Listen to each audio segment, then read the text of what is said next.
सदके मांगता है हर शे उसी को हर शे Assalamu alaikum wa rahmatullahi wa barakatuh. This is your radio Munadil Islam. We are pleasure of having in this winter evening PC Mark and PCO Yusuf Dada, who is quite familiar with us. We have a pleasure to have you guys in the studio. Today our conversation is going to be concerning our local community in Leicestershire, and officers are from Spin Hill Police Station, local officers, and we are really excited to talk with them and let them inform us on every issue concerning the community relation between the society, the community of Leicester and our brothers in the police force. I would like to ask PC Mark Bailey concerning their effort to rid of crime in our society concerning drugs and crime. He could update me on what's happening and what we can do as a society and as a community to help each other to better our society and make us in a very good environment which we do love to live in. Welcome, guys, in our studios, and it's a pleasure to have you guys here around. Abdul, thank you very much. It's always a pleasure to come and appear on our local pop-up radios. Myself and Eunice have attended many different radio events in Leicester over the last few years. So it's always good to be able to talk to local people, but then also make sure we pass out messages to our local community. And the media of radio has always been a far-reaching sort of system to be able to achieve that. You know, I've got Twitter. I've just done a bit of a tweeting on it, but tweeting or using Facebook or other sort of forms of media isn't always the best. Sometimes radio gives us a good opportunity because then it becomes more of a sort of conversation point, and we're able to hopefully explain in more detail what's happening in our world of the police, law and order, etc. So I love you two guys to explain to us, because it's important that we come together, make a peaceful environment for all of us. We are all benefiting on a peaceful environment where it's quite peaceful and coexistence. The point which I wanted to ask you, Dr. PC Mark Bailey, and Yusuf Dada, is concerning the drugs and the youth. How is the situation? What can as a society get rid of this menace there's many ways that really the community and families can really try and work positively to try and reduce the impact of drugs in our world. And the efforts that need to be taken are far-reaching. So you're talking about at home initially, and so you're talking about watching out for what your children are doing, who are they associating with, what are they getting involved in, and it doesn't always mean what they're doing outside of the home. It can also mean what are they having access to, and that is, we've all got nice smartphones these days. You're sitting in front of a computer. We've got a computer watching us on YouTube. And so there's lots of things that youngsters of today have got that ability to look at things that you and me we didn't have that. I had an Atari console back in the day, a Commodore 64. That didn't have internet. Internet's really still quite a young thing, but it's really taken the world at storm. So we as parents and in our family, we need to have an understanding of what our children are doing. And the reason I'm talking about children now is because they're going to be tomorrow's part of our community. They're tomorrow's criminals potentially. So we've got to make sure that we're watching what they're doing. It's our responsibility. Absolutely. Yes. And obviously, as we all know, when children retire to their bedrooms or in a lounge area or in a dining room where they're not being observed and seen, or busy lives. We could be at work, and some of our older teenagers could be at home alone on their own. So it's about making sure they they sort of have some sort of control, or they have some decent sort of systems. And I know you're smiling, and I get what you're thinking. You're thinking it's easier said than done. Yes. Easier said than done. And where do you draw a line? Precisely. The sensitivity where that's you right. get. And I think we've got to sort of introduce certain access to the internet at a certain stages through their upbringing. And when they get to certain ages, because I think I remember a few years ago, Facebook, for example, they don't like people registering until they're over 13. Some would probably argue that's still far too young. Yes. But I think it's out there.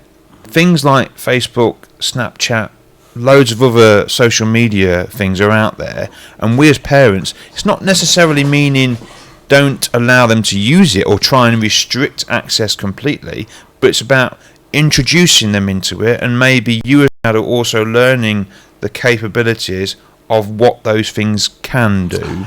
It's amazing. It's a simple thing like a phone, where you got things like Snapchat or Instagram. They're instantly the other side of the world. They're chatting with whoever individual is on the other side of the world. Is anybody who's there. So it's quite challenging. And where do you... I was visiting a family, and the mother has just hidden the phone. He wanted the girl to go and study, to go back and look at the books. Yeah, sure. So what? There was an uncle sitting. The girl took the uncle's phone and just hit the find my phone, and the phone started beeping. And the mother was saying, how did you know where the phone is? They're quite ingenious in that way. So you have to be up to date, understanding the technology, and it's building a relationship between a child and it is. I mean, obviously, as we're all aware, children will pick up things, and they have access to certain technology today that we didn't have, and they're probably gonna learn new technology probably at an earlier stage than we are, because we're probably not going to be open to it as much. You with me? Because some things we're probably not quite interested in. Like for myself, I used to be on Facebook, but then up to nearly a year ago, I decided I'm going to stop it. So I am now not probably as aware of any new capabilities of Facebook than what I was 12 months ago. Yeah, that's true. You know, so you could see that one. That's probably a bit of a negative. But I just decided I've decided for me personally, I wanted to start to close down on some of these things that has access about information about me. You know, because it's a good thing. Don't get me wrong. Some of these things are very powerful, and they're good at getting messages out there. But also, they can also pass on bad messages. I was looking at a program where some youth who are coming up, and they apply for job, and they end up being rejected because of certain things which they've posted in their Facebook. Because an employee will just will click on it and say, "What is his name? We want to employ him," and click on your Facebook and get all your party images where you're throwing off and you're getting in a party mode, and you end up losing a very prosperous job and a key to your future because of that type of technology. And it can be useful. It can open a lot of doors for you. So that's what we are talking. It's important. It's a balance. Dada, you can contribute what you know. You as a local individual, and you have children, and you know you can. How well do you adapt with them using these tools in a proper way and reasonable way, where it can be a useful thing and avoid it to be a harmful or a dangerous instrument in their hand? It is. I mean, the most important thing is the relation between the parents and the child, because a lot of time when you see a parent, once he comes from work, busy on a TV himself, busy on a phone, busy on a Twitter, and the child is just been isolated. So what the child gonna do? Gonna do the same thing what the parent does, but then on a different step. The child will start looking at their different friends. So that's the danger with it. That's why we need more parents to spend more time with the children. Yeah, it takes bringing up a child. It takes a lot of all of us taking a part. As we in Africa say, it takes a village to raise a child. So it is important that we as a community participate.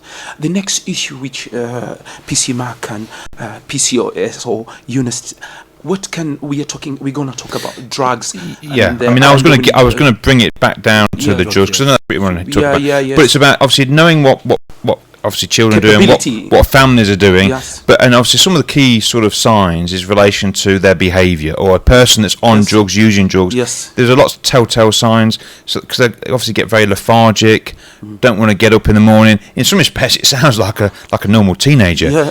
Typical. Typical, but these things are a bit more exaggerated. Yes. You know, for the likes of like cannabis use, sometimes people have like the munchies. Yeah. They have times when they feel really hungry and they want food, yeah. and then there'll be other times when they become very lazy, very much they just want to sleep. You know, and they can become, then obviously they become quite argumentative because they don't have energy, and no doubt parents will probably be saying, come on, you need to get up for college, you need to go and do this, or I want you to do some chores, etc. So there are some sort of signs. Now sometimes they can be confused with just normal teenage life, so we don't want to suddenly be saying all teenagers are suffering from drugs, But because PC, that's not the can case. I ask you where they call it a God's tap in the shoulder? There's some time, you get a feeling. You as a police officer, you just pass and you just get that tap on your shoulder that things are not right. As a parent, you at least I think parents are very clever. Yeah. They're not stupid. They'll know their children, and they will know something's not quite right. And I think we as parents, we're very good at knowing when something's not quite what it should be. And we have the advantage that when they've gone out of the house, we are probably very good at snooping around our own house to check what's going on and what's left behind. Yes. You know, because I would say children as they're growing up, they're not the best at hiding things. So we can be very good at looking in the drawers, looking at probably underneath certain areas under the mattress. You'll be surprised. You'll be surprised. Well, here we are. We're talking about it, and we're giving that suggestions to parents that they, because unfortunately, I think what people have probably have done in the past or now today is we've got this new age of parents where I trust my child, I trust my daughter, and unfortunately you have to, trust is built, and you can't be naive as a parent to just think, yes, my son and daughter is excellent, they're doing fine, I will not invade their privacy, because they're still children. We as parents have got to be watching out for them, and that means we do have to be nosy and poking about to see what we can uncover, because we are there to safeguard them.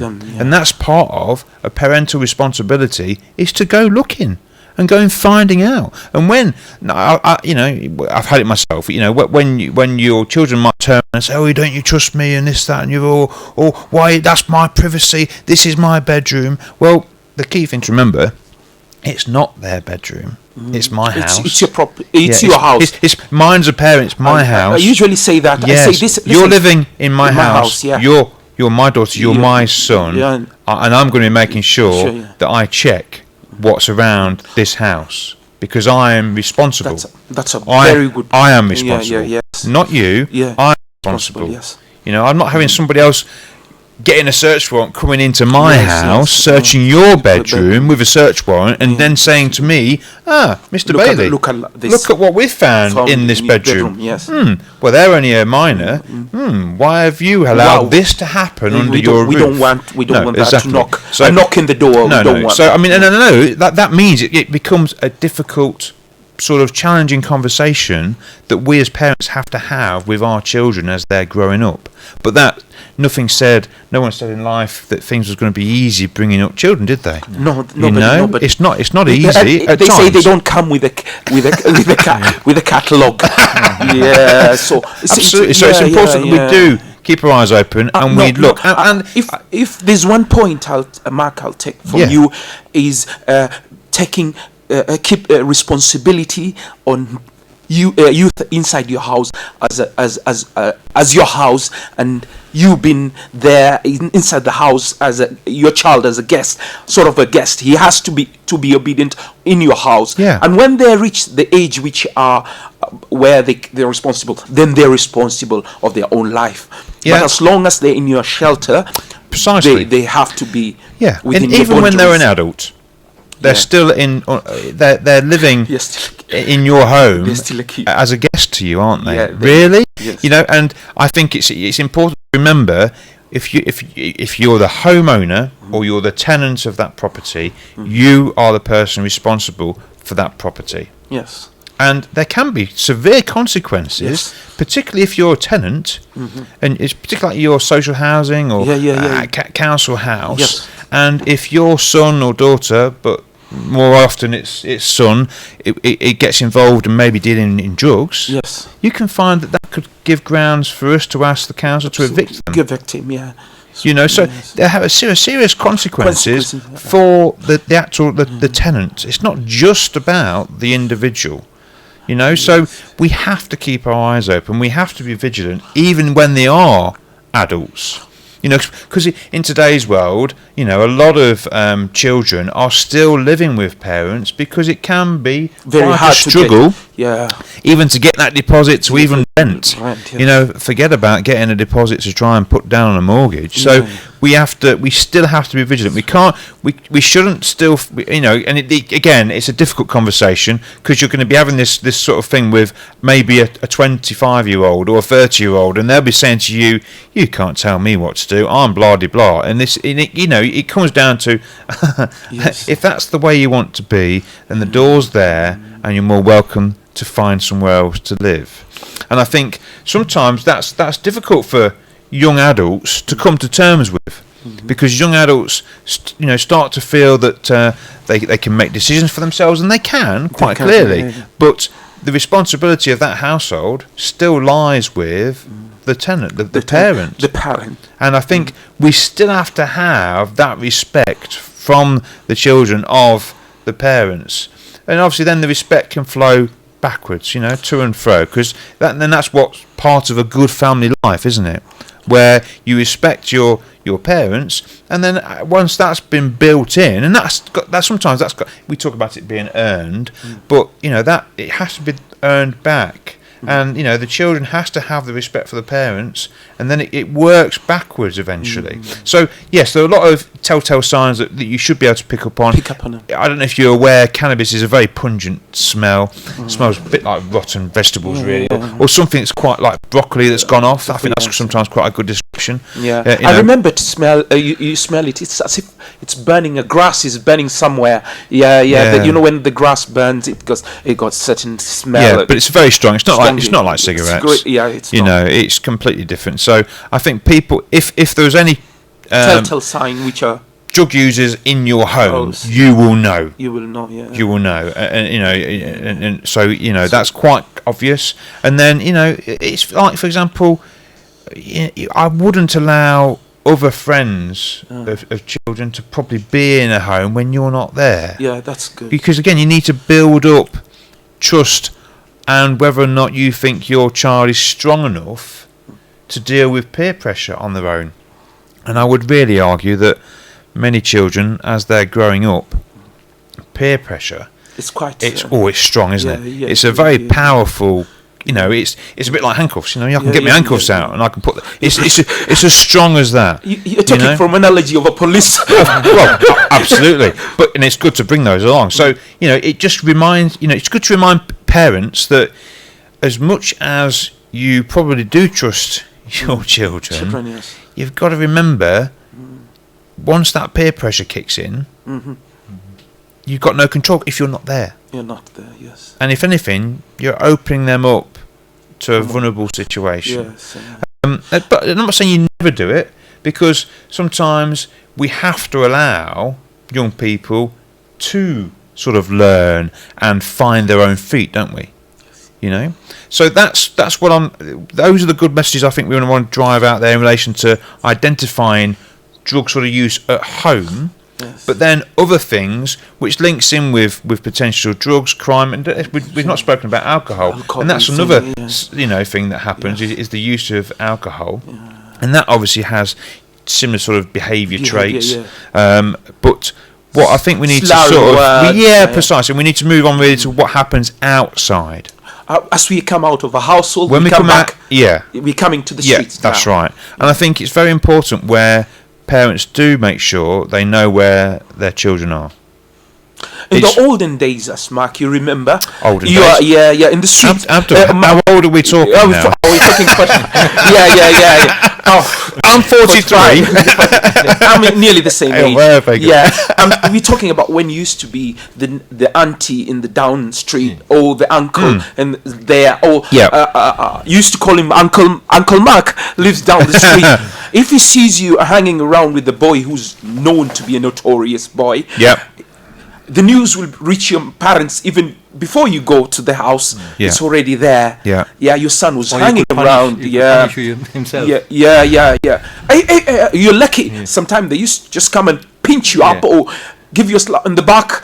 Get home before I finish off with you. So the kid will run home. Yeah. So that doesn't exist anymore. We are living in a singular where the singular society where every individual has his own house and nobody gets to know this. Yeah, we do find that today a lot of people are reluctant to get involved. Yes, that's And true. reluctant to speak to each other. Yes. Even though in our community we've got a lot of Muslim people, Yes. and a lot of the men get together at the mosque, and they will probably start to know different families and different children from those families.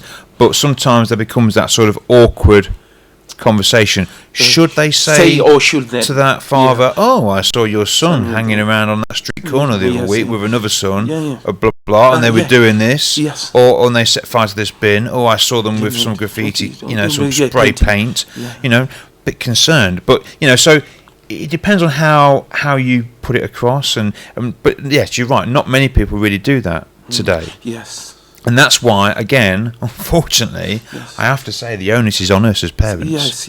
to really have a bit of we need to do a sort of reality check of what they're up to, and don't just think that, we're going to goals to play soccer, and after goals we're going to go round X, Y and Z's. Oh, okay, well, what's To hook up with my mates. precise. Well, where do they live then, just in case, Yeah. Well, what do you need to know for, just in case, Well, something can happen, you're only 14. I You don't know? want. And it's a case of, well, no, I'll pick you up from goals, and then I can take you round to X, Y, and Z and find out who they are, and just say, have my first sort of introduction, get an idea of who these people are that you're going to. As long as you treat your kids as with an honest, I think they're individual and they'll understand where you come from. They may at first try to. Of course, fight off. there will be the fight, won't there? There will be this. Oh, you don't trust me. You know you're going to make me look stupid. You look. You don't do that today, Dad. Dad, we don't do that, Dad. Dad, you don't come around to see other fathers. I'm a boy. You don't do that. Yeah. You're going to make me look like I'm 6. Yeah. And so it's going to be difficult. It's going to be challenging. But I think it's quite important then that you as a parent, you get to have an idea of what's going on in your community. Yeah. So we have seen that association between your son and the street. What impact does this youth have on the community? As long as maybe he has already gone past the limit of being start dealing in a small time. What the community can do about it, and us as individuals. As a community, it's very important that we get good information through to us as the police. Now, Yes. I mean, as individuals, that leads me on to two things, because I know that we can't just always think about criminality and people thinking about reporting the crime. Yes. Let's think about referral to agencies that can support young people that are unfortunately using drugs, etc. Yes. And we've got a good there's a new sort of organisation that's running called Cornerstone. And they try and support people that before they become hardies, as they call them. Obviously we've got this organisation called Cornerstone, and they're going to help people that are on substance misuse. Yes. But they work for young children under 18 in Leicester. And so I would urge people, if you're a parent and maybe son and daughter starting to stray a little bit onto drugs, do consider looking at Cornerstone If you just search it on there's loads of search engines out there. Yes. If you have a good search for Cornerstone Leicester, you'll probably you'll find it. It popped up when I looked on my phone earlier, and there's a helpline number there. And I can give the number now if you wish. No problem. And it's this is your platform. Excellent. Mark, it's a Leicester number, so that's 016 30 87 800.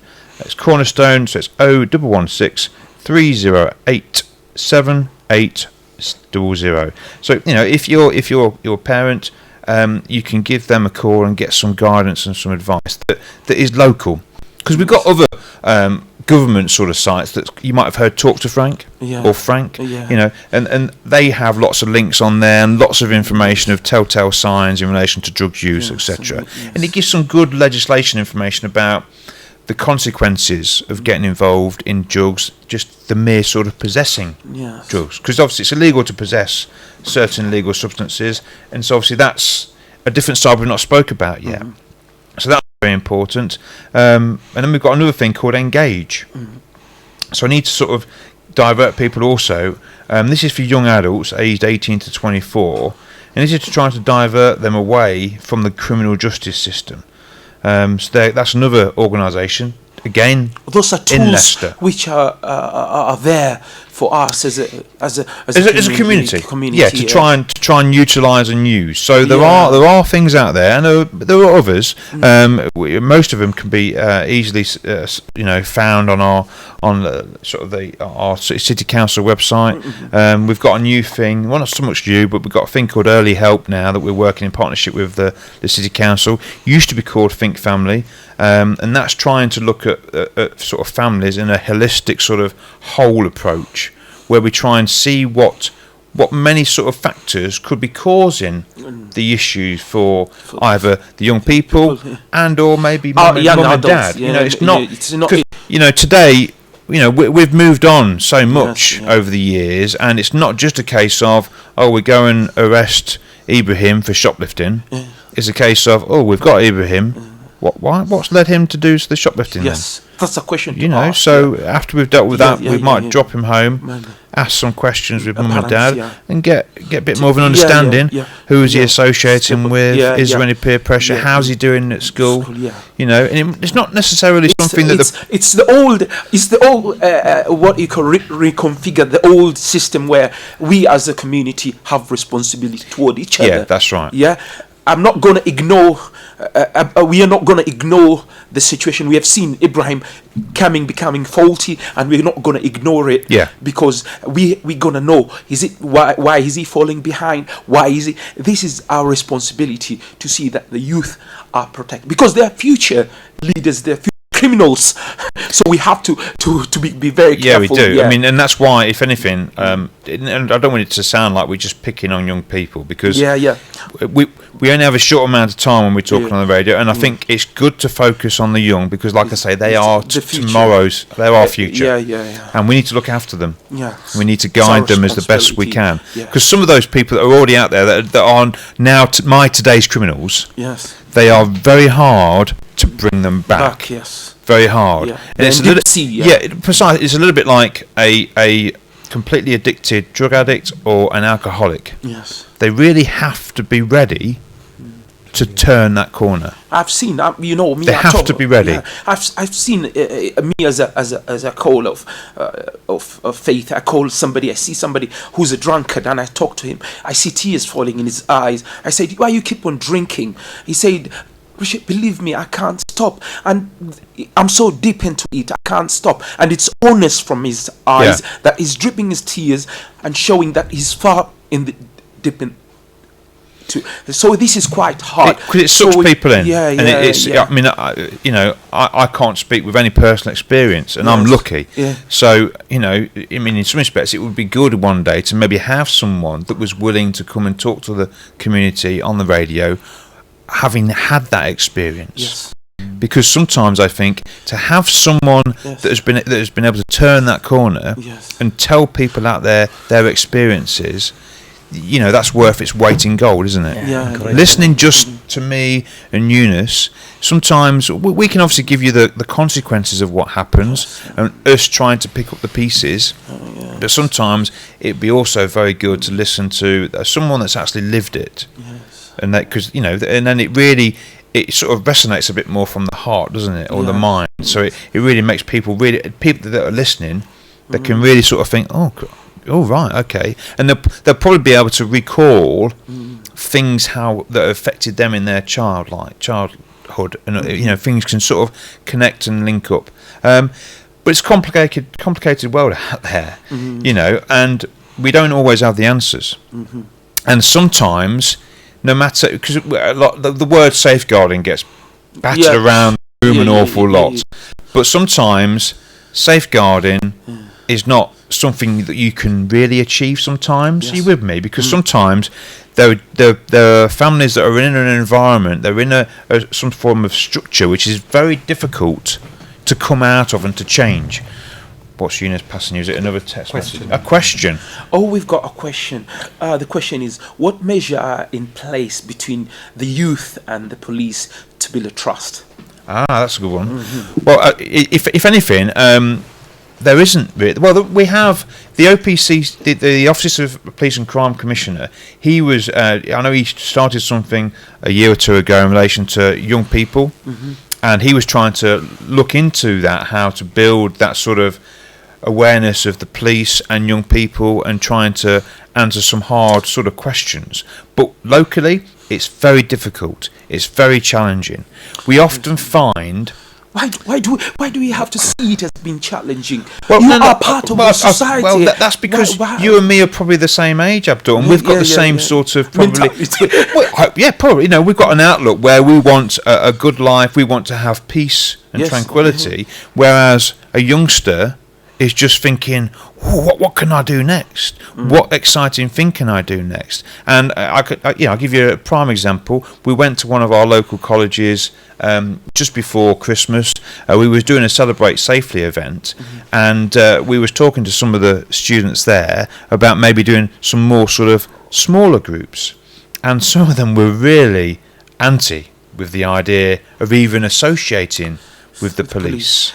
So it was. I think one of the mistakes is that the portrayal of the police in the media has been quite recently quite in. I think unfortunately we're always in a battle with the media and the tabloids and what's out there. And I don't think it's particularly helped with a lot of the negative media to the police in the States.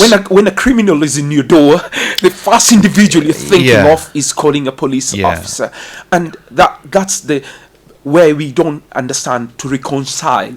It's between why does it happen that we don't want to associate with them, but when we have trouble, we see a trouble, the first person or the first institution to call is a police.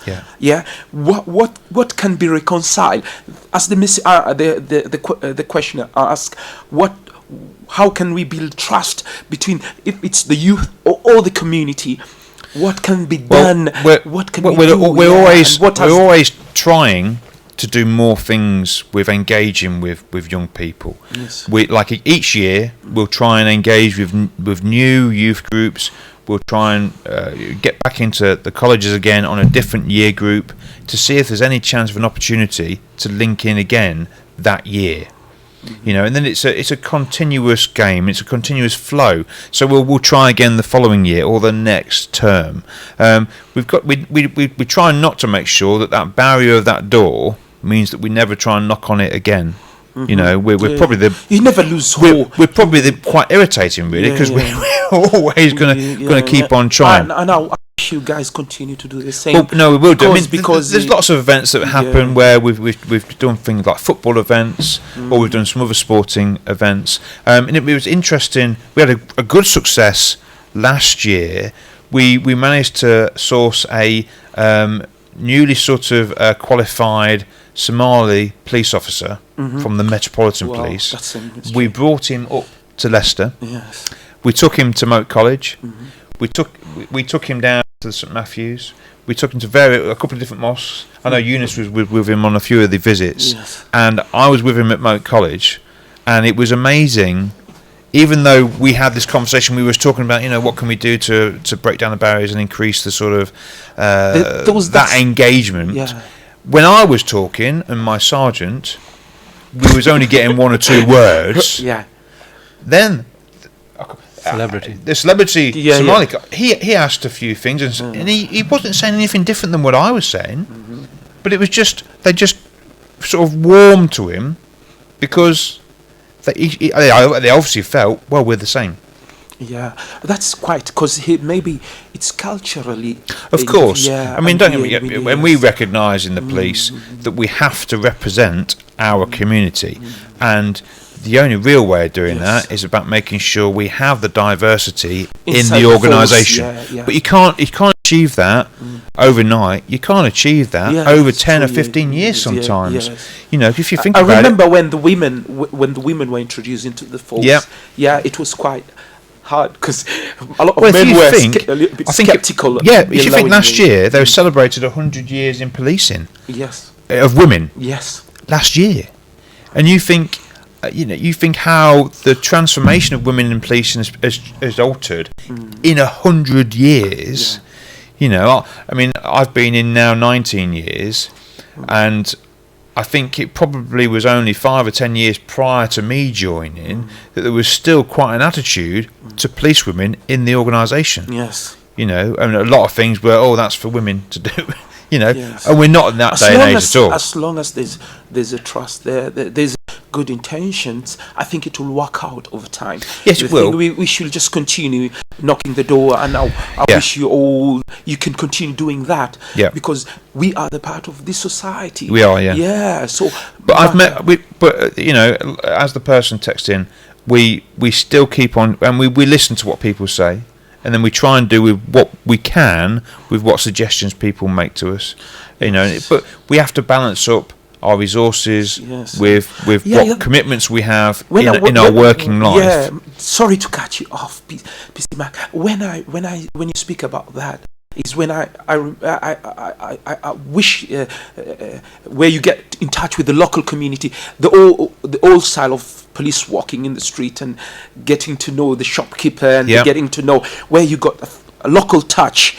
I think with the cutting of budget and you guys being in the end of it is quite hard, because you can't do that where you got to know the individual, and if somebody see a new face which he's a little bit untrust of it, he can know. I say, oh, Mark or Dada, can you check this individual out? Where the responsibility. We got a question here. Why do we not engage them in positive community activity instead? Why do we not engage that's them more in of a suggestion. positive community activity? That's more of a suggestion. Yeah. The second thing is the trust need to be built from young age, and that's another suggestion. And from the young age, how can they? I think we are working on that. You're working. I remember there was a summer scheme. I was running a summer scheme here in Highfield, and we had some youth were there. I'll just interrupt you now, Abdul, if you don't mind. Obviously, Eunice is showing me the text message. Yes. And obviously, the person texting is talking about, do the police visit primary schools? And the answer to that is yes, we do. Yes. We've got a new thing that's been started. I say it's new, probably getting on nearly a year now. It's called Protect, and this thing called Protect is where police officers and police community support officers will go into primary schools, junior schools, and we've got a whole sort of day's event which is all about policing and law and order and how to protect themselves, but it's done in a sort of a fun way.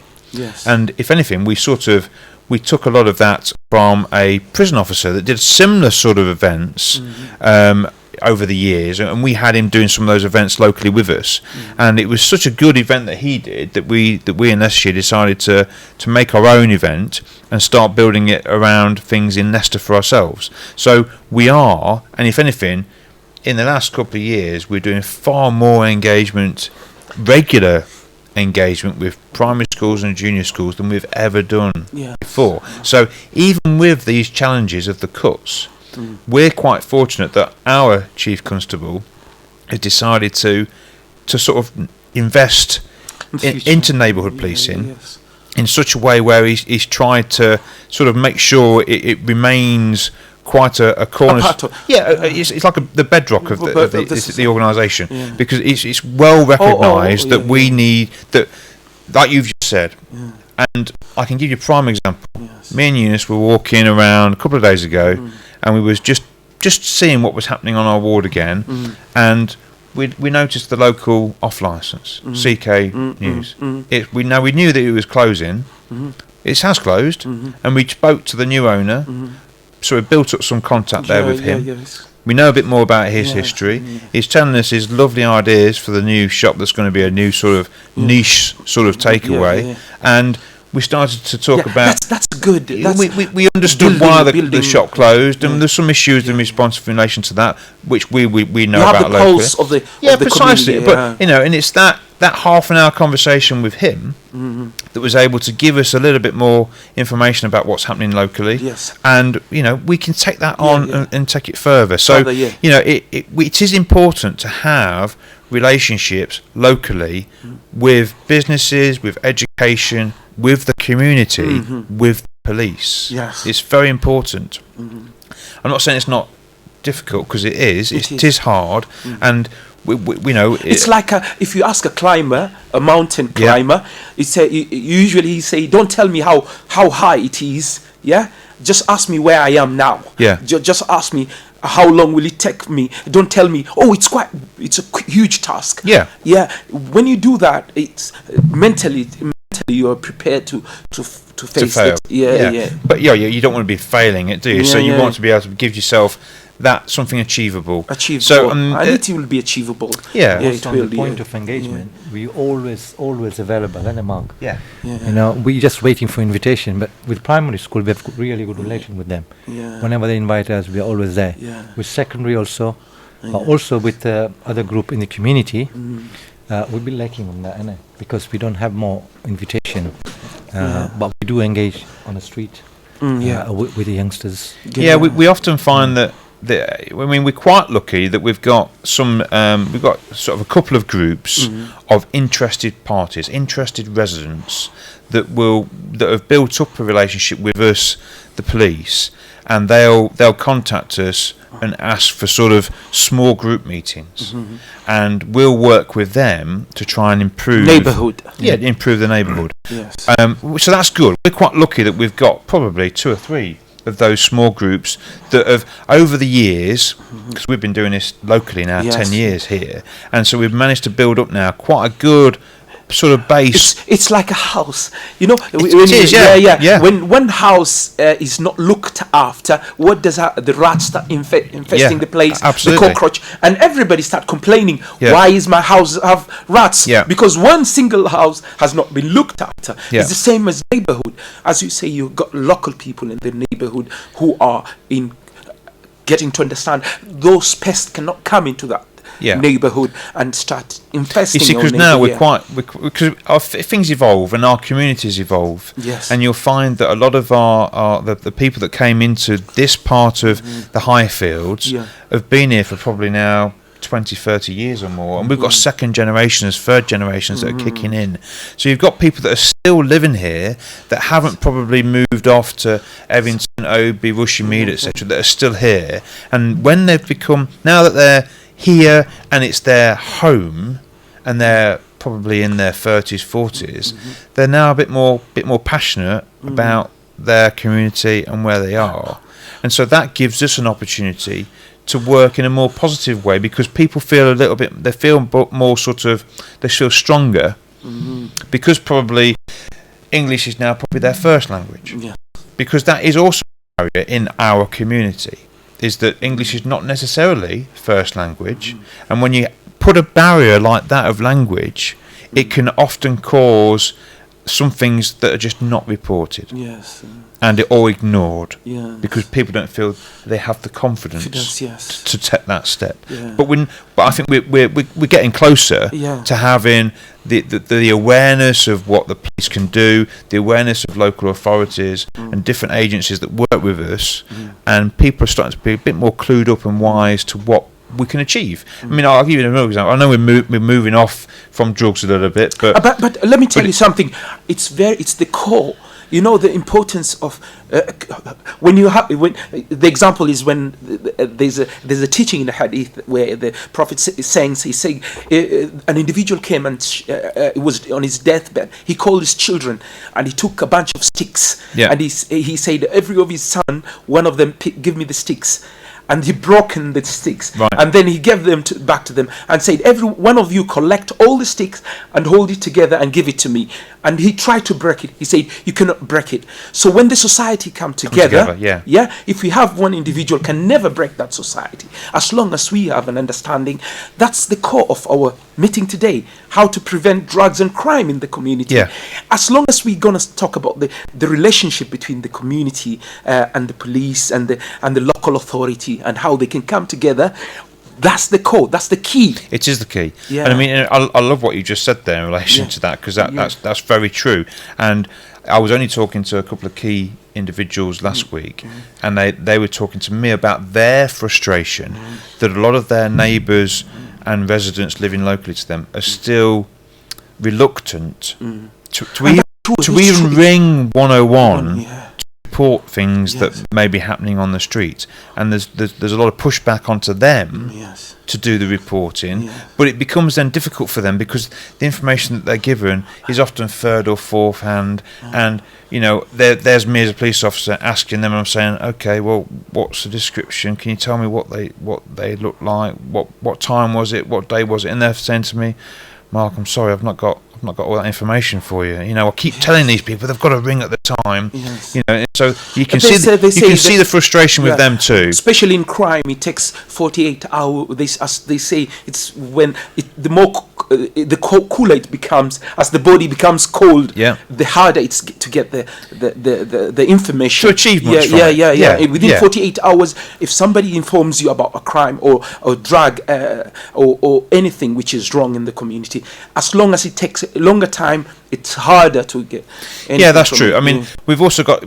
We were talking about the challenges of budget cuts a bit earlier, and about how that is also difficult for us in the police because we have to sort of then educate our community in how we've got to change the way that we do police our society. It's totally different policing as we have to adapt and change, because what back in the day we would often tell people, yes, just ring in and report certain things. But when you're ringing in, like for example, when we're talking about drugs, if you was to ring in now and say, I can see over the road there's a car and there's loads of smoke coming out of it. I just walked past as I walk the dog and it smells like something drugs funny, to me, wacky backy, all the rest of it. They're on the phone. It's like, well, it's a Saturday night. We, the police, are probably very busy with trying to police the city centre. Trying to police. Oh, there's a domestic that's come in. A violent man assaulting his wife. Oh, we've just had this burglary been reported. Do we go to the car that's got smoking cannabis? Because what's the threat with the people in the car smoking cannabis? And that's just me being honest. You are being honest. It's about saying, look, it's not nice. We don't like it. But what's the registration of the car? What's the detail? Can you just don't put yourself in any danger? Just give us whilst you're at home, can you tell me some more details? What type of a car is it? Precisely. What model is it? What make is it? What's the registration number? How many people are inside it? Because you often find it's calling you. We normally have a regular location where people will use to either recreationally smoke drugs, etc., or dealing it. Or to do their dealing. And then it's about us building up a picture of that pattern. And sometimes it's very difficult for us to then even do something with that. But if we can get it onto our intelligence systems, at least it creates a profile. It's a picture, it's a profile. And there's nothing to say that we're still going to be able to do that location and check it, because these things, they've gone in 10-15 minutes, they've moved location, and we can often find on some of these things. Okay, Eunice. Eunice has given us another text message. Let's have a look at this. What's he going to say now? I can't answer that question. I should say what it is, because it's just asked, have hate crimes increased in the last few months? We were focusing on, at least we should, or Yeah, whatever you no, can but answer. obviously, just so the person know, unfortunately, I haven't got any The data statistics on yeah. hate crime. Yeah. What can people do so they don't face these issues? Yeah, no, I know what people are talking about there. Yeah. Because obviously we've had a lot of things in relation to the Paris. Yeah. And I do know in the news at the time they was talking about an increase, I think, in the Metropolitan Police area, about they're having an increase in hate crime at the time. I'm not aware of an increase in Leicester. Yeah. But you often find it's when people go out of their safe community that they It's often where experience different sort of Yes. hate crime. Yeah. I think the important thing is... But you get usually the node or the but these are mostly of them are drunk. Yes, and a drunkard can say anything. Yeah, I mean, it's interesting we're talking about alcohol, isn't it, and how that takes away people's ability to think. Yeah. Sometimes people can consider that to be the truth of drink, but ultimately hate crime is a completely nasty thing. It's a nasty thing in society, and we've got very strong laws about hate crime. Cohesion. I am aware, and I do believe that it is still probably underreported. Because when I speak to my colleague Eunice, and we've been to lots of events where people will just conversationally tell us about their experiences, but they have never reported them because they just try and shrug it off. They don't want to go through that process of ringing 101 and reporting the incident that happened on the bus because they made that off the cuff comment. But we, I don't know if you was aware. Was you aware of that incident in London? Unfortunately, Yeah. On the tube or on the bus. There was one in the bus. There was about two incidents, weren't they? In the space of a couple of weeks, Yes. we had the same sort of hate crime that was reported, and thankfully, and that shows the power of social media. So I do believe that was put on. Yeah, WhatsApp. It was on WhatsApp. Yeah, and how that went viral, didn't yes, it? yeah. And it would deal with it swiftly. Well, so for me, I'm within few days. I'm not Metropolitan Police. Yeah. We're up in here in Leicester, but when you see things like that and the way it was dealt with very swiftly, I'm very proud that our colleagues in London were able to get and deal with that very, very quickly and rapidly. Yes, I mean, but the thing that we've all recognised about that is it would have taken people in the community that know those individuals to quite possibly report it, to get involved. So I mean I think that's the important thing, is that was a good sort of message to sort of give to people that we will try and investigate hate crime.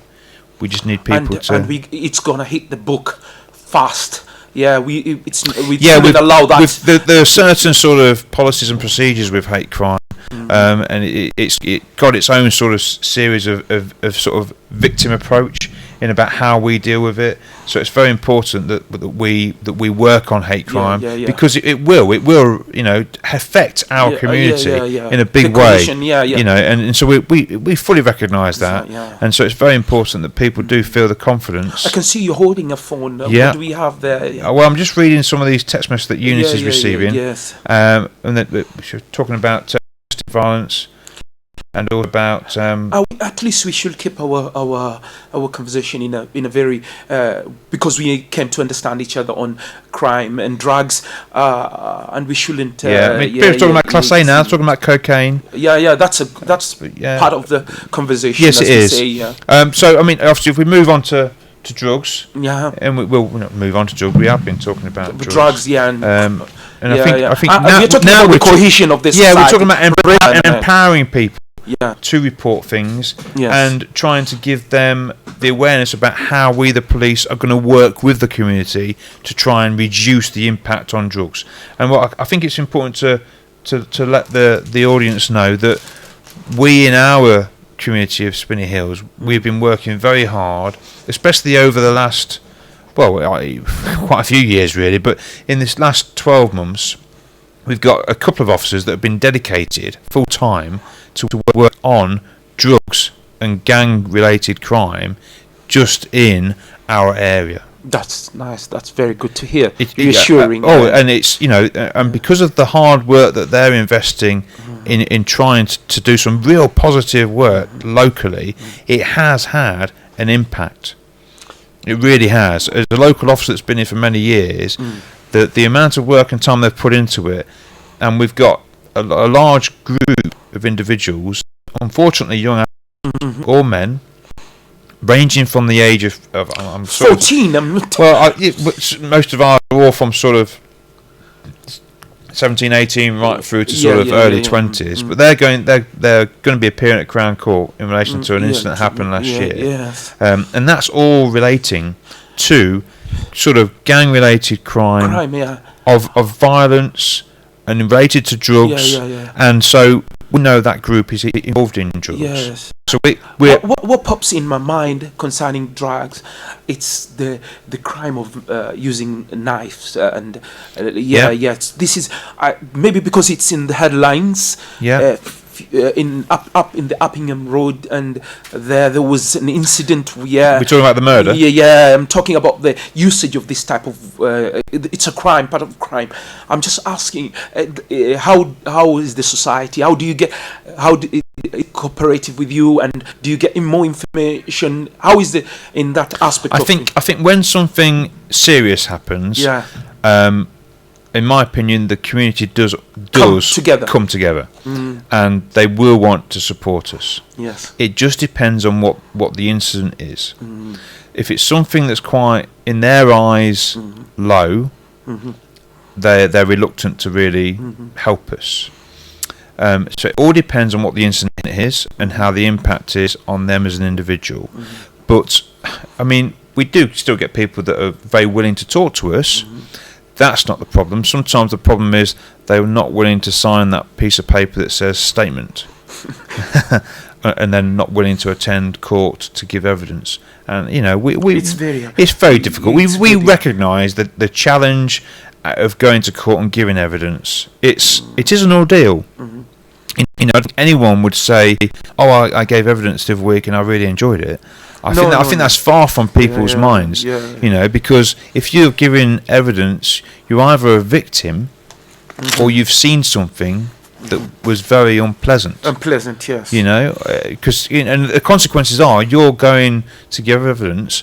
That means someone's likely to go to jail. Yes. So the severity of the whole thing of the court has a bit of as something already that can be quite putting off. You know, so that's a challenge in its own right of us trying to get people to sign up to giving that statement and being prepared to give evidence at court. But we have to, you know, we keep on pushing along with it, and I think people recognise more and more these days that without that sort of being able to give us a statement, that sometimes we the police are less able to take action without that witness. You know, because we're not the witnesses most of the time. You know, most of the time it's a member of the public. It's the neighbour. But me as a member of community, I'll say it's your duty. of course. And I'll say, that's they'll deal with it. Yeah. And I'm not coming forth yet. This is what the HUTD is, isn't it? Yeah. I won't get involved, but our community, as Dada say, our community usually say that. You say, I'm not getting involved. We always hand off.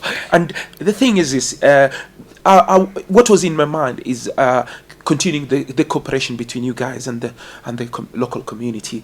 And whenever there's an event, I shall ask you to, example, have a cup of tea with the local community, the elders of the community. You know, informal. It shouldn't be. We can ask maybe the Gujarati community from that local area mosque, call them. There's a cup of tea, and we were going to invite Dada and his Mark. You must be reading our minds, because that's precisely what we're arranging this week. Eunice has already gone up and spoke to Anita at Wesley Hall, and we're looking to set up some coffee evenings or coffee and tea evenings over the next 3 months, because we're trying again to do some other engagement. We have tried these in the past. We used to call them beat surgeries. But we're going to do it. We're going to do similar sort of things, but we're going to sort of try and get some refreshments. Chai morning. Yeah, that's Chai right. morning, yeah. Chai morning. And it's Chai pani. Chai pani. Tea with water. Dada is getting. I'll have the chai. You can have the water. But the idea is, it's not that we've not done this before. We have, but unfortunately, when we've been in the past, it's not always been well attended, and sometimes I've been at certain events where we've had no one turn up, and sometimes that's been poor advertising of what we're doing. So Eunice is going to be we're going to do some leaflets, take it to the local mosque, put it out on Friday prayers, try and put it into some of the doctor's surgeries, in the pharmacist, and just to try and put it out there that we're going to do these events, and it's just inviting people to come along. Yes, they can tell us things that's happening in the community, or they can just ask us about what's going on. It's going on. Because it's really important that people have an understanding, and because we need people to be educated about crime and about how to keep themselves protected. Because there are new crimes that emerge, or there's some old things that still happen. I mean, it's really sad that we've had a bit of an increase in theft from motor vehicles. And still this day, we as a community, we are still leaving valuables in full view. So those are the things so, which you can took. I can see that. Looks like a phone, looks like an iPad. Brick, smash the window, go in. Off you go. Off it go. So there are things like that. And in some respects, you can see why our theft from motor vehicles are probably starting to have a bit of an increase, because today's mobile phones are a lot more secure than what they used to be. I can remember probably 4 or 5 years ago, we had quite a spike in the first iPhones. We had loads of iPhones, or the new Samsungs of the day 4 or 5 years ago. We had quite an increase in street robberies. But then I can remember that the iPhones then, you could take it to a local mobile phone shop. Oh, I've just bought this on a phone. Unlock it for me. Yeah, sure, £10. Unlocked it, freshly yours. Off you go. But today, thankfully, the manufacturers have made them more secure. So more personal, absolutely. So we find that a lot of that sort of crime has gone down. So unfortunately, there's always going to be crime, but it's about where's the trend. Where's the trend? It's like, unfortunately, over the last couple of years, we have had a sort of a regular crime of snatching necklaces in the Belgrave area. And it's obviously Asian females with the nice 18 karat gold necklaces, 22 karat gold, and they'll be walking. It's not normally now, because obviously in the winter coats are around your necks and you really can't see. But we'll probably find in the spring we can start to have an influx of that sort of crime. And so I know our colleagues on the Belgrave have been working very hard. We've got this leaflet I can show you, and it's about making sure, I think they did an event where they got some free material off a fabric company, and they managed to get some headscarves that were made, and they were giving away headscarves to sort of suggest, just cover it up, just whilst you're walking around the street. And then at least it can't be seen. If it can't be seen, precisely. It's just the mentality of your car. As long as the valuable are not seen. Would you leave your front door wide open of your house? Would you do that? No. Or would you leave a ground floor window wide open? No, you wouldn't. You probably, you shouldn't. But you wouldn't. You'd like to think a lot of common sense is aware that if I leave something wide open, someone's going to come in and have a look. Yeah.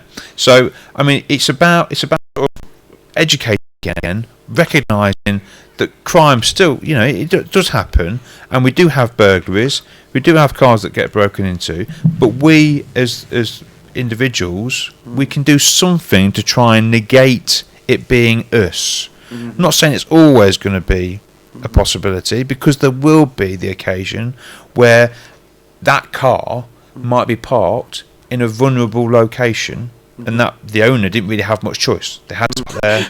It was parking space. They've got to go work. They've got to park it. Come back. It's quite a vulnerable location, and they And he find thought Dada wouldn't be around seeing his car parked somewhere. And and they've kept everything clear. Nothing's in the car, but unfortunately, someone's come along because it's in a location. They've broken in just to have a look because it was easy to have a look. Because there was no probably houses overlooking that street, no businesses. It might, so there's sometimes when crime's just going to happen, and you'll find that our criminals will go on a fishing trip. Because you think about it, most burglaries, what do they know is inside the property?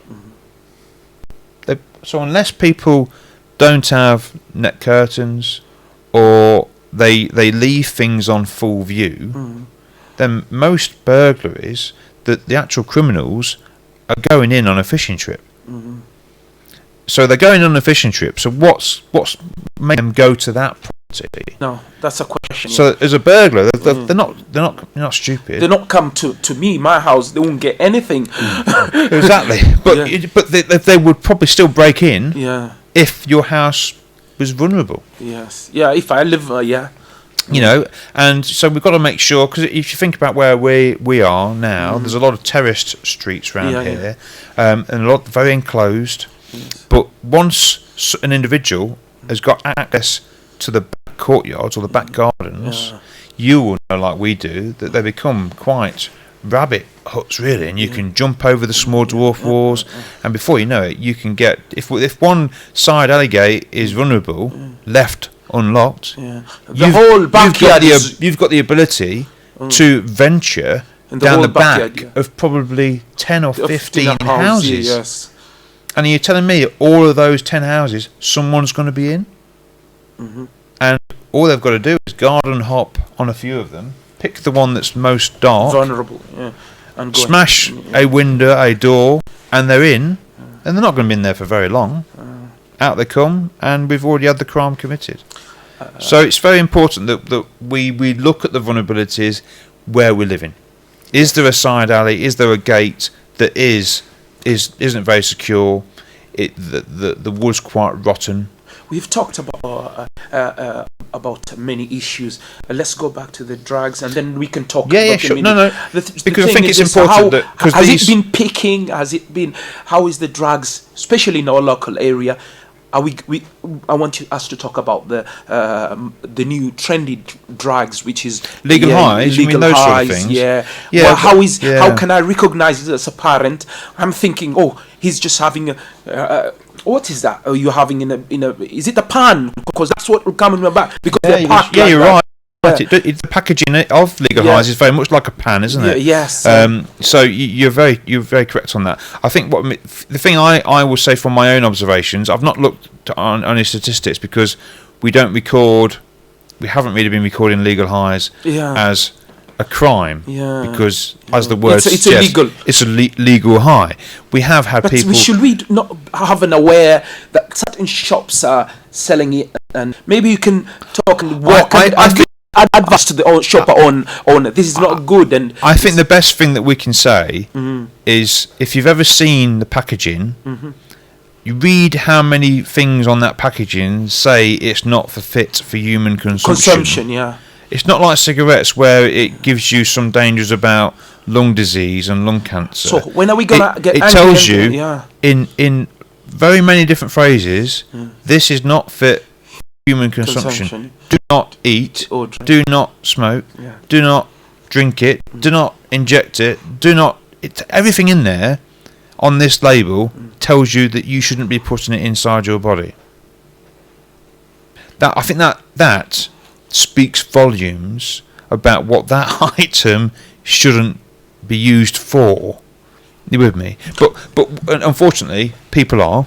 So if we need to move on to the fact that people have been in legal highs. From my experience, I think what I've seen, particularly the beginning of last year and maybe just before, is a lot of our drug users that were on cocaine and heroin, they were starting to move over to a lot of the legal highs because of the accessibility.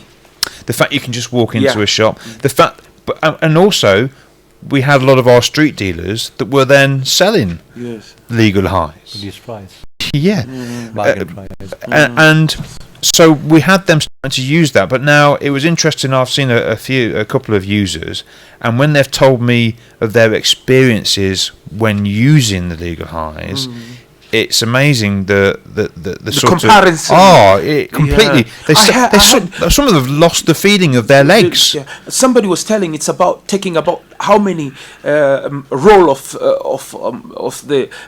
marijuana or something like that. It's 6-7 marijuana in one pack. Yeah. It's an amazing kick you get. Yeah. And and I think the government is looking toward it so much. They've been focusing on it and looking at how they can solve it. I've been following the news and seeing that they're quite up to date. For me, the interesting thing was that we did have an increase of that sort of use of the legal highs, but for me locally, we found that it seemed to have. It's like it's moved away. It's like we don't really see it anymore, which is very unusual. I don't know if it's because it's now become more hidden, like the illegal drugs, but sometimes the illegal dealing of drugs is quite obvious. No, I won't say it's quite hidden because we are a member of the society, and let's get real here. We know who's peddling what. I don't mean that so much, but what I'm saying is we're not going to many reports of the effects of it. You know, whereas before we were. So I don't know if people are now sort of balancing the way that they're using. Yes. So they're not using to excess. I'm not entirely sure, but we I don't have any statistics to give you, but I know it's added a different sort of complication to the fight on drugs. Yes. And we have had one of our when we were doing a series of operations on drugs locally, our neighbourhood team was stopping and searching people that looked like that they were dealing, and they found legal highs. And in the early stages, we were still arresting people because we weren't, just because it says legal high on the wrapper doesn't necessarily mean that's what it is inside. So there was that sort of then thing of sending it off, getting it examined. What is it? Because as you can imagine, even if we detain someone and they've just got powder in a sachet, well, we ain't got a clue what it is. So we're going to have to, and if they're not telling us what it is, then we're going to have to be either arresting them or seizing the item and getting it tested to establish what it is first. So that was the same sort of thing that we was doing with legal highs. We were having a very good conversation here. We are sitting, we are having a cup of tea, and we are talking about it. The thing is this: I wish you guys continue doing. I wish you guys go local people, invite in the local more. Maybe just put more effort toward that, because this is where we live. Yeah, of course. Exactly. And we will not allow other people to enter between us. Yeah, as a society, we want to be. There's a cohesion. There is an understanding. We have. So this is the most important thing. Should be there. You guys will just push you toward getting to know walking in the street, getting to know the local imam, having a word with him. How is everything? And who's he? Oh, is Mark? How are you? How Mark are you doing? To get them to know you individually. Yeah. And this is the things which he knows that he has Mark on his phone, and if he sees something, he can tell Mark, oh, that boy has not been good.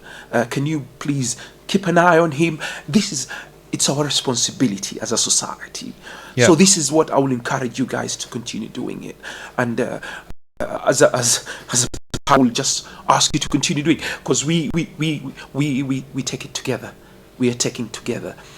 We have to build this society together, and as long as we stay together, nobody can come in between us as a society.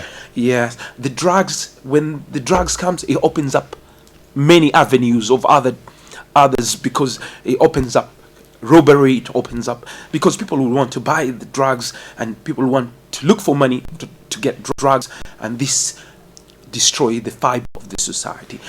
And I recommend you guys for doing such a splendid job. And I didn't have that insight. See, you're talking to me as a Leicestershire, Yeah, sure. Yeah, and I get to, if you continue talking to you, I believe people will get to understand you guys. Well, that's what we always striving to do. I mean, and that's why we regularly come on travel on to different radio and events. I will not ask you to slay back and continue doing what I will encourage. Oh no, you're not going to stop us. We don't. We're not. It's a responsibility. We're not giving in. I mean, I can tell you now that because I even though I've been a police officer 19 years, it's been the last 10 years that I decided to go into the neighbourhood element of policing, and for me personally, it's been the best of my career is the 10 years I've invested in neighbourhood policing, because you can really see the difference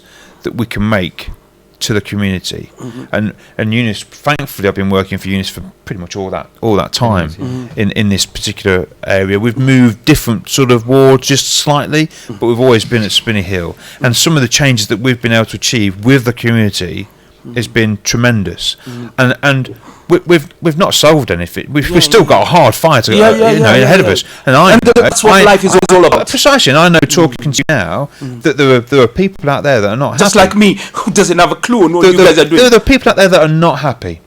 Because me and Eunice were speaking about another person that still isn't happy that we haven't achieved something for them on their street. Because it's a struggle. We don't always get the success that we desire and that we want. But that doesn't mean that we just give in. It just means that we have to sort of wait for that opportunity. Because sometimes policing is about opportunity. And it takes two to tango. Precisely. It's about the right time sometimes. So sometimes we just have to be patient. We have to wait for the opportunities to come along.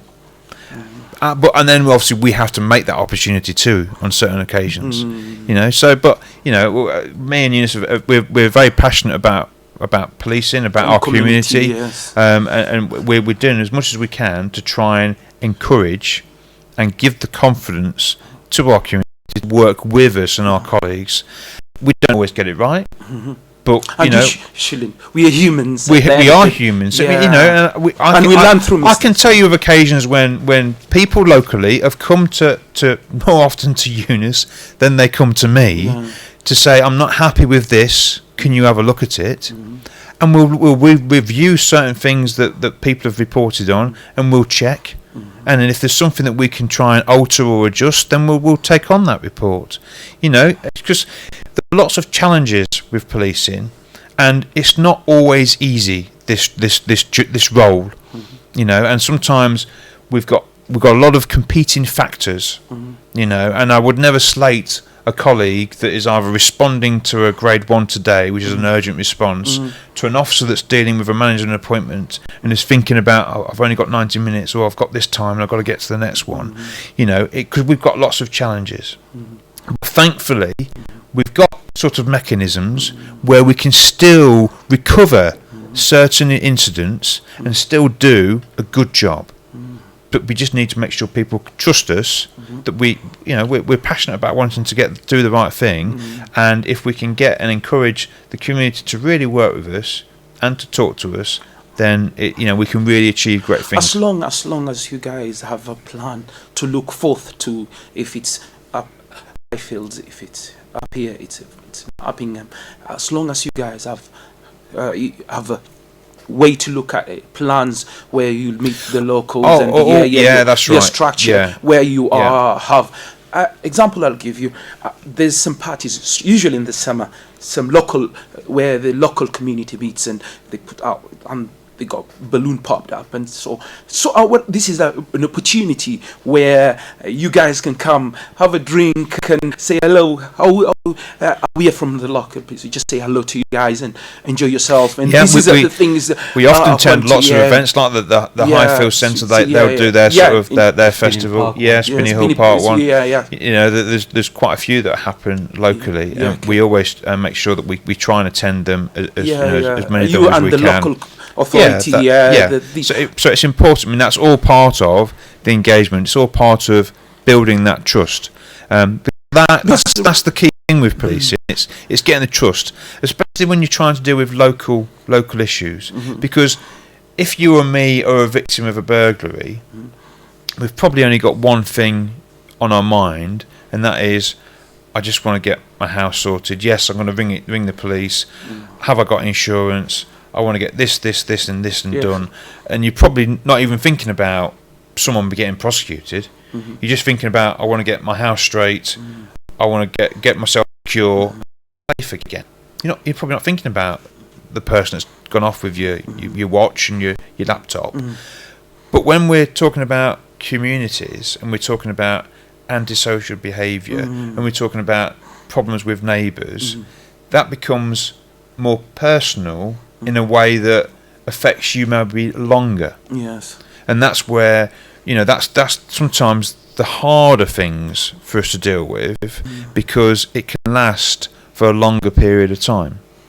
You with me? Yes. So, and that's where neighbourhood policing really kicks in, because that's where it's important that we have an understanding of what's happening locally, who to go to, who to speak to, and who to find out more information. And so if you know if it's here well, I'll give you a prime example. We had real problems on Vulcan Road, junction with Grove Road and Upper Charnwood. We had problems there for about 2 years concurrent. This was about 3-4 years ago now, and we did a lot of work with the residents down there. We again, thankfully, our bosses had 2 officers that are full-time on that particular problem that we had. And then we did a lot of work with the local authority, with the highways and the council, and we managed to get a dead end opened up. We got seating that was outside people's houses removed. We got rid of brick planters, which unfortunately didn't have nice plants in them. It just had youth sitting on the edge of them. We got that all removed, and then we had a lot of enforcement. We did search warrants at people's property. Some people were arrested, and that all the work that we did as well in trying to designing out the problem has made a big difference to that location. That's what we call police neighborhood policing, where you make the locals, the local council, the local community in that place, and you guys, because come together. We become specialists in our own field, obviously, as police. So we often, as me and Eunice will patrol the area, we will start now figuring out where are the vulnerabilities for this coming year. Where is it likely to have our next phase of antisocial behaviour? Where are the young people tomorrow going to be hanging around causing problems? Because obviously it's still got its vulnerabilities on Vulcan Road, but we also know we've got a lot of other things happening near the tower blocks and certain other areas. So we've got to be wise to that, and we've got to try and do as much as we can to give encouragement to local councils, to housing associations, that if we can get them to put in extra sort of measures or altering certain layout of areas, then we can probably reduce the impact that we'll have, which will give us more opportunity and time. To me, I'll get angry when I'm driving and I see a long street, and when I drive inside the long street, I find there's an ending. I had to go back. But you see, a lot of them. It's like that's why that was a good thing that we opened up Vulcan Road, because now we've given more access. And there was a few reasons we wanted to open up. One, because we wanted to get rid of the benches and the brick planters, because that was like a focal point for young people just to sit there. And it wasn't like 2 or 3; it was 10 or 12 of them, until very late, and they were right outside people's houses. And you can't send your girl to go fetch your milk, your small teenage girl to go fetch. You try and think to yourself, why did we design that in the first place? Why did we put a bench outside someone's house? Maybe because those are the days we keep marking. Absolutely. Those are the days when you go out with a cup of tea and you sit down and you speak with your neighbour. Of course. And, it's very sad that we haven't got that. But we have to. But, a lot of the reason why you're talking about some streets that have got dead end or another dead end halfway down was because of crime that's happened in the 80s, 90s, because we had the joyriders. We had a lot of problem with prostitution. I'm from St. Stephen's, you got in St. Stephen's. I know exactly what you're talking about. That's how most of those streets are But that's because of the back in the days. Then we had big problems with prostitution on a lot of the streets. And we also then had the joyriding. So you had a lot of, and that's why you've got a lot of these streets that have got dead ends, or they're blocked halfway down, and we've got an awful lot of the speed humps. Okay. But unfortunately, the speed humps that we've got, they've taken away a lot of parking spaces. Because the way they were designed back in the 90s, they as you know, they come up on towards the actual pavement, and they've now got bollards preventing people to park. So what we've got now, a lot of the problems on some of the side streets is people will park within the bollards on the pavement and then blocking someone's front door. But when we didn't do that on the Vulcan Road, when it was opened up, it was all curb to curb. So thankfully we've now increased the parking spaces in that area. So it was a bit of a win-win. We've created a bit of a traffic flow, and I know a lot of people were worried about maybe too much traffic and causing issues in relation to potential road traffic collisions, etc. Thankfully we haven't had any issues like that. But what we want to do is try and increase the access to increase the potential of more witnesses. Because if you've got more of a flow of traffic driving around, there's less of there's less sort of making it inviting for people to hang around and loiter. You with me? Yeah, I'm with you. So, and I know Eunice has looked at the watch and looked at the clock. Yeah, yes. But this is your platform, as long as we can. We're okay. Relax. Yeah. The thing is this: why we were focusing neighborhood policing? Yes, because it is the core of the society, position of the society as a whole. Yes, that's right. So you get tools like we talked about. Putting barriers in the streets, getting the youth and nuisance youth out of the street and back to